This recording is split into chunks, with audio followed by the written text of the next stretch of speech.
Hey guys, Nick aka Falky, and in today's video I'm going to be showing you how to increase your mic volumes in the Windows sound settings.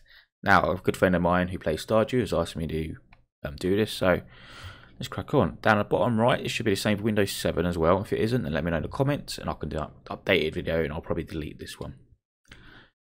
So you click on the speaker icon down here, right click on it, you want to go to Sounds,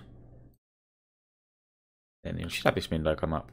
All you would do is you want to go over to recording, and then on your default microphone device, which is this one for me, just right click on it, go down to properties, and then this window will come up.